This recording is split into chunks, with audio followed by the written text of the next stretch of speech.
Hello.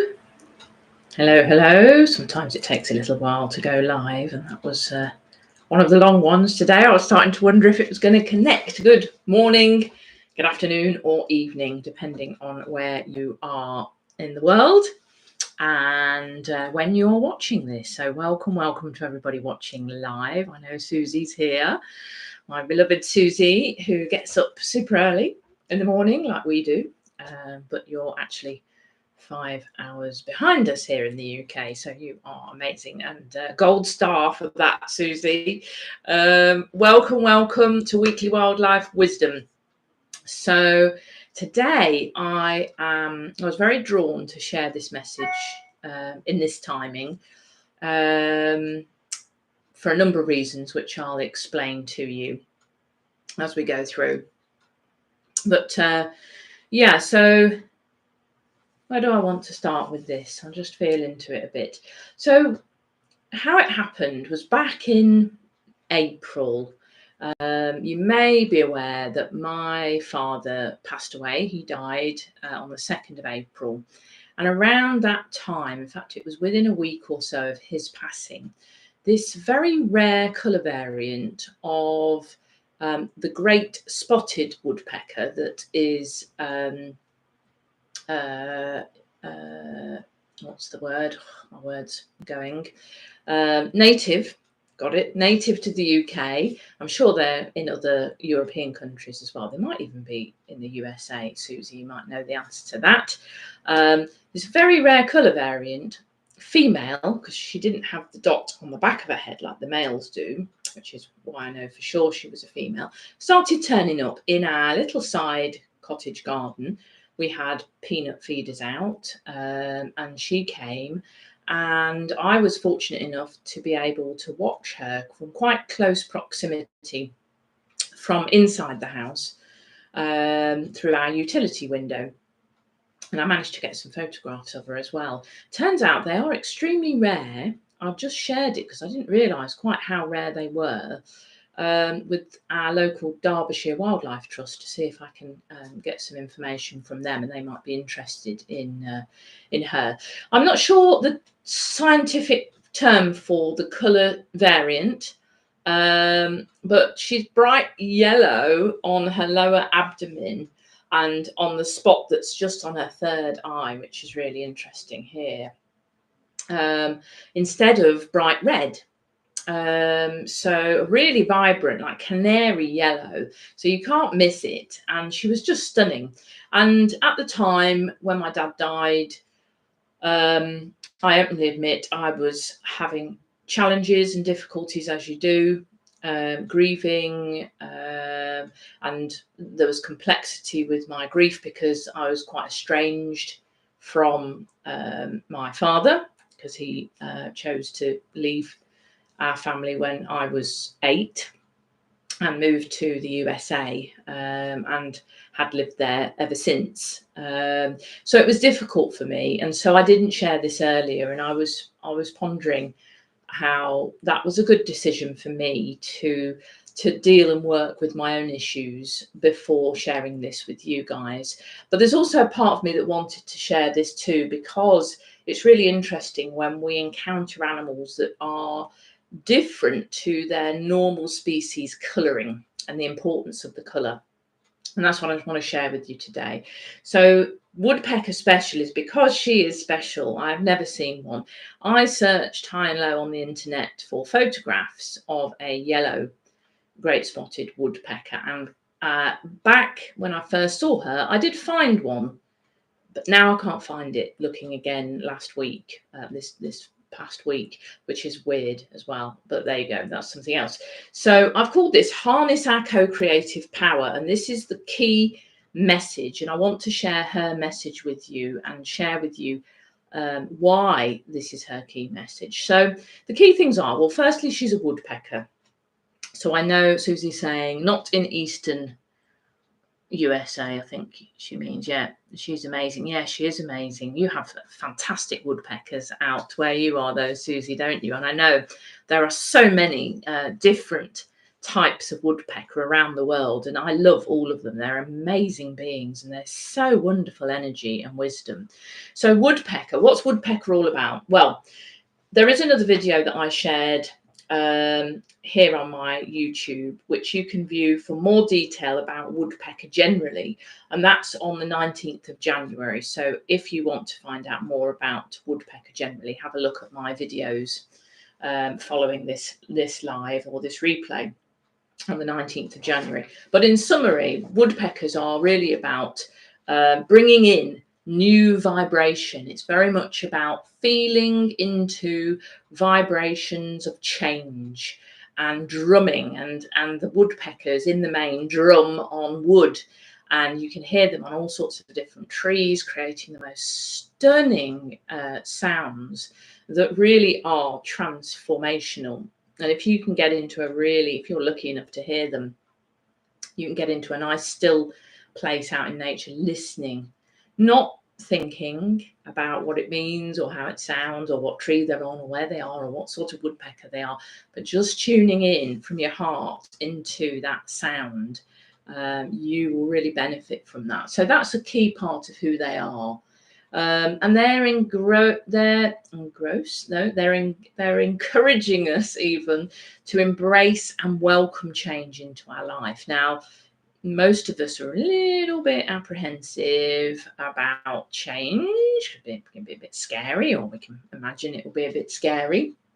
And so the woodpecker is really about inviting us and saying, you know, be daring, make some changes that are going to bring good into your life and into others. So bear that in mind. But then let's look at the colour variants. So because they're all great spotted woodpeckers are all black and white. So first of all, we kick off with that black and white pairing, which is very powerful because the black represents the sacred feminine.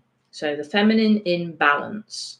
So that is a beautiful state of receptivity, of manifestation, of allowing, of giving love and compassion.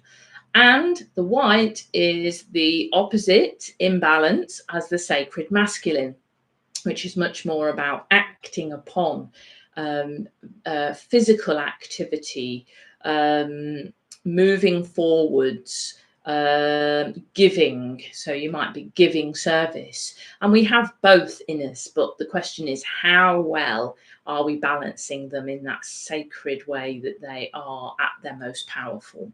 So that's the first part. So that's there for the red usual color variant, but also with the yellow color variant. And so the yellow then brings us a new dimension. So for those of you that are aware of the significance of colors and our energetic fields, our chakras within our body, yellow is the color of our solar plexus. Now, solar plexus is just, I don't know if you can see, just underneath here, in the core of our abdomen area.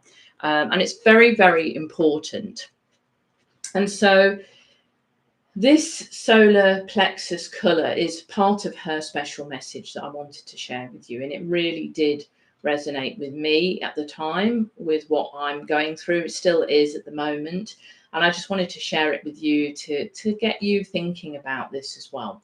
So her message brings the colour combination. So she brings the solar plexus. Now, when you think about solar and plexus, let's break that down. So solar is of the sun.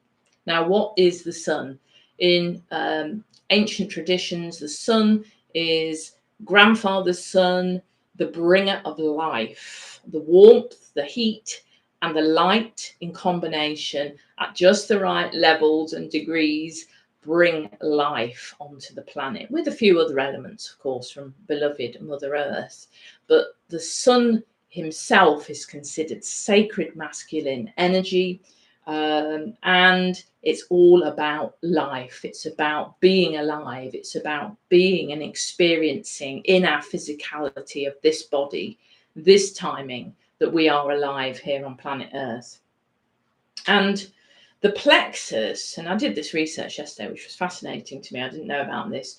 The plexus, the solar plexus, is is an area in our body where I showed you a little while ago, where all our nerves come together. There's a big cluster. It's like a nerve hub in that place where we have this bright yellow energetic chakra that brings us our connectivity to the sun, and also from the sun between our gut feel and our brain. So it's a real powerhouse of gathering, distilling, and disseminating power and wisdom, personal power. And I'll come on to that in a moment, because the way we look at that's important as well. And in Sanskrit, the solar plexus means the city of jewels. Isn't that amazing? So this is a very, very, very special place in our energetic system. All beings have solar plexus, okay? And different places for different animals, but roughly in the same sort of core part of our being. And so this is our center of vitality, basically, and it's where we can harness our true power when we get into balance. So the solar plexus is also very much connected, as you would imagine, with self-worth, self-esteem, and self-confidence. And you know, as we go through our life, depending on what we've experienced, perhaps our ancestral history, and also beliefs and experiences, etc., shape how we see ourselves in our own personal power.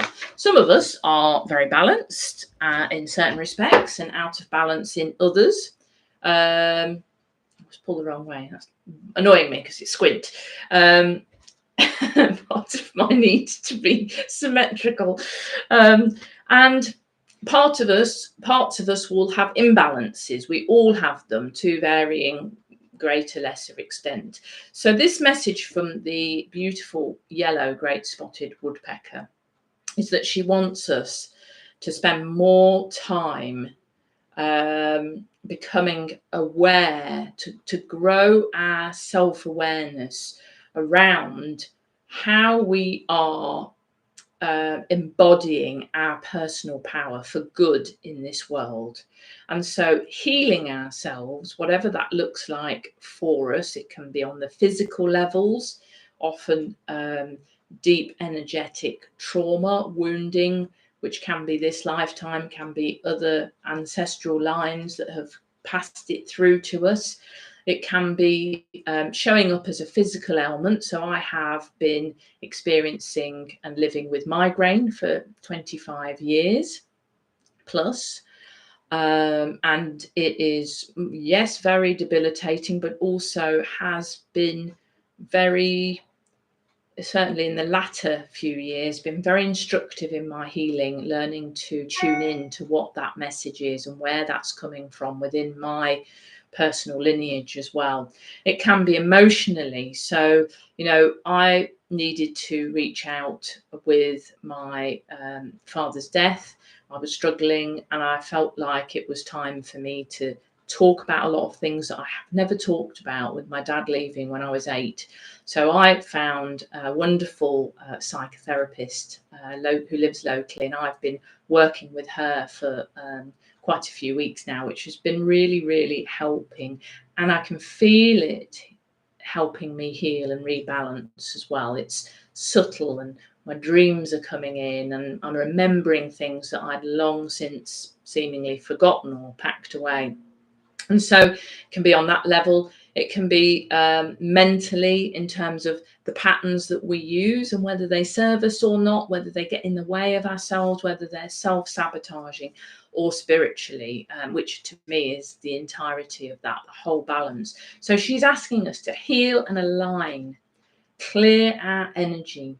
And as we do that on all chakra levels and on all energetic levels, which is pretty much one and the same, we then become more capable of really tuning in to our connection with the sun, with life, with vitality, much more powerfully co-create, bring into being the things that we want to give in service and be of service to in this world. And that's the sacred balance. We can use personal power for all sorts of off alignment things, which, you know, you can look around the world and take your pick what's going on. And ourselves, you know, we can do things that we can choose to do that we probably think that wasn't a good choice. In our youth, maybe, I know I made a few decisions in my youth that I look back now and think, oh, what was I thinking? But we live and learn.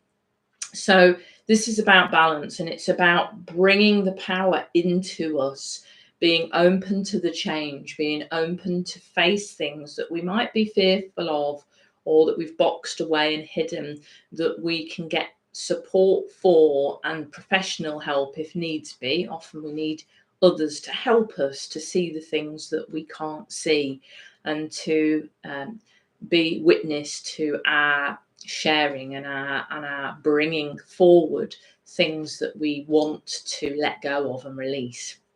So it's really, really important. And then I got this lovely message from her. She wanted us to find our unique vibration, our inner rhythm.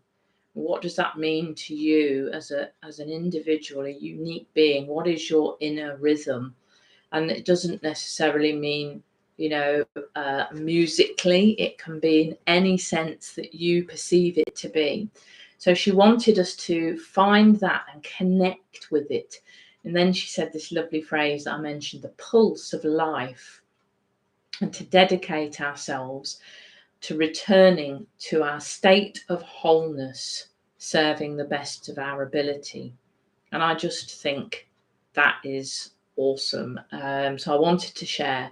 So I just want to, you know, give you a few questions to ponder if you want to. And one is, what does this all mean for you, where you are right now in your life, whatever's happening for you, whatever patterns might be going round and round that follow you wherever you go, maybe are central and because of you, not to blame you, but there are things that you are believing and acting upon and holding to be true that may be not quite in alignment. And they're the opportunities that we have to encourage ourselves to see them and to let them go and to embrace new and different ways, very subtly normally. It's not normally huge change, it's normally little steps that we can take. So, for example, for me, I've learned that I really need to become much more caring and kind to myself, all parts of myself. And there's been a lot of unconscious criticism going on, which I sort of knew about, but working with my therapist, she's really helped me to dig into that and to explore that and to experience what it feels like to be kinder as much of the time as I can. I sometimes still slip, and then just to try and resolve that and build that back again. So what does it mean for you, and where do you need to tend to? Where do you want to tend to for yourself? And that will be unique to each of us. And what steps can you take today to move towards, and again, this was from her energy, towards greater self-love, greater self-compassion and compassion for others, and healing to help you to return to your greatest level of power so that you can bring more into the world in terms of your ability to bring change and co-create change that is positive and supportive for the whole world and beyond. So I think I'll leave it there for you to ponder. And I hope you found that interesting. It's relatively complicated, that one. So I hope you've enjoyed it. I'd love to hear your thoughts. Susie's saying she has woodpeckers occasionally drumming loudly on a metal roof. Oh, that must be amazing. How awesome, but maybe not if you're, you know, trying to have a nap or something. But I'd love to hear that. And yeah, I mean, mainly around here we hear them on the trees, but I've never heard them on metal. I bet it's incredible. But yeah, thank you for that. Susie says, very timely. Perfect. That's great. And as always, whenever you hear this, even if it's 3 years after when I shared this today, it doesn't matter, because normally you'll be tuning in to something that part of you is saying, oh, I just need to think about that, or that's just triggered me into remembering what I was thinking about yesterday. Oh, Susie's saying, usually when I'm weeding. Oh, fantastic. Well, it's quite nice to have a little bit of a, rhythm section helping you to get those weeds out. Brilliant. So I'm going to love you and leave you, all being well.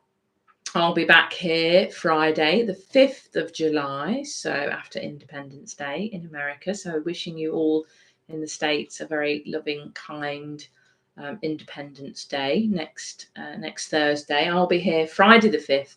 It's a new moon. So I have a feeling I know who is going to be coming up next week, but we'll wait and see, because I always like to be guided by the species themselves. So I shall let you know in the normal way on Instagram, Facebook, and here on YouTube, normally around the middle of the week. And I hope you can join me. And I'd love to hear your comments, your questions, any suggestions you have for wild species that you'd like me to cover and talk about. Let me know. And I wish you a wonderful week.